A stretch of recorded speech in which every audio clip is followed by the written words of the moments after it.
بسم اللہ الرحمن الرحیم۔ السلام علیکم پیارے دوستوں۔ بادشاہ کے محل میں ایک بنگی صفائی کیا کرتا تھا۔ جب اس بنگی کی نظر ملکہ پہ پڑی تو وہ پہلی نظر میں اس پہ فدا ہو گیا، لیکن اپنی حیثیت اور ملکہ کی حیثیت میں فرق دیکھا تو سر جھکائے وہاں سے چلا گیا۔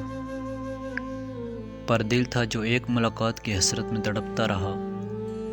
عشق کی بیماری نے جسمانی بیماری کا روپ لیا اور وہ بستر پہ پڑ گیا۔ بنگی کی بیوی بھی اس ساری حالت سے واقف تھی۔ بنگی کی خراب حالت کی بنا پر اس کی بیوی اس کی جگہ کام پہ لگ گئی۔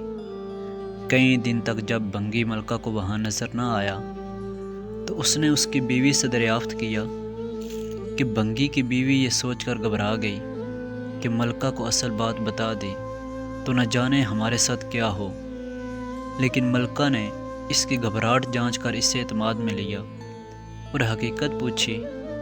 بنگی کی بیوی نے وہ ساری صورتحال ملکہ کے گوش گزار کر دی۔ تب ملکہ نے اسے کہا کہ اس سے ملاقات کا یہی ایک رستہ ہے، تم اپنے شوہر سے جا کے کہہ دو کہ کل وہ شہر سے باہر کسی رستے پہ بیٹھ جائے اور بس اللہ اللہ کرتا رہے، نہ تو کسی سے بات کرے اور نہ ہی کسی کا دل جیتے اور نہ ہی کسی کا دیا ہوا کوئی تحفہ قبول کرے۔ ایسا کرنے سے جب اس کے چرچے بادشاہ تک پہنچیں گے تو ملاقات کے راستے بھی کھل جائیں گے۔ ملکہ کا پیغام سنتے ہی بنگی کی جان میں جان آئی اور وہ گدھاؤں کا بھیس بدل کے ایک رستے پہ جا کے بیٹھ گیا اور اللہ اللہ کا ورد شروع کر دیا۔ آنے جانے والے اس سے متاثر ہوتے اور نذرانے ساتھ لے کے آتے، لیکن وہ بنگی نہ تو سر اٹھا کے کسی کو دیکھتا نہ ہی کسی چیز کو ہاتھ لگاتا۔ کرتے کرتے خبر بادشاہ تک پہنچی۔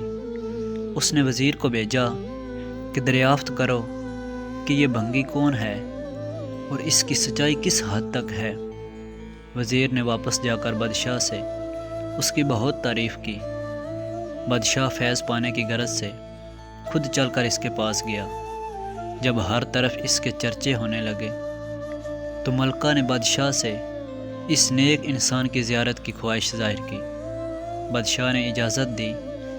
اسی اثناء میں جب بنگی کو اس بات کا احساس ہوا کہ اب تک وہ دل سے نہیں صرف دنیاوی مقصد کے تحت اللہ پاک کے نام کی تسبیح کر رہا تھا، وہ جھوٹا ہے لیکن پھر بھی اللہ کی رحمت اس قدر اس پہ برس رہی ہے کہ لوگ اس کے سامنے جھک رہے ہیں، کیا بادشاہ اور کیا عام آدمی سبھی اسے عزت دے رہے ہیں۔ یہ کرامات تو صرف زبان سے وہ پاک نام لینے کی ہیں، اگر سچے دل سے اس نام کی تسبیح کی جائے تو اور کتنی رحمتوں کا نزول اس پہ ہوگا۔ جب ملکہ اس کے پاس پہنچی تو اس نے سر اٹھا کے اس کی طرف نہ دیکھا اور وہ مطمئن ہوئی کہ کوئی آج اس کی وجہ سے اللہ کے اتنا قریب ہو گیا ہے۔ وہ روتی ہوئی واپس اپنے محل میں چلی گئی۔ بے شک اس پاک ذات کا ذکر اپنے آپ میں ایک رحمت ہے۔ پیارے دوستوں، جب بھی آپ اللہ پاک کے حضور حاضر ہوں تو سچے دل نیک نیت سے حاضر ہوا کریں، پھر آپ دیکھیں گے کہ اللہ پاک کی رحمتیں کس قدر آپ پہ برستی ہیں۔ اور پیارے دوستوں، اگر آپ نے میرا چینل سبسکرائب نہیں کیا ہوا تو آپ سے گزارش ہے کہ میرے چینل کو سبسکرائب کر دیں، ساتھ لگے بیل آئیکن کے بٹن کو بھی پریس کر دیں تاکہ ہر نئی آنے والی مفید ویڈیو آپ تک بر وقت پہنچ سکے۔ اللہ پاک آپ کو اور آپ کے پیاروں کو ہمیشہ سلامت رکھے۔ اپنی دعاؤں میں مجھے بھی یاد رکھیے گا۔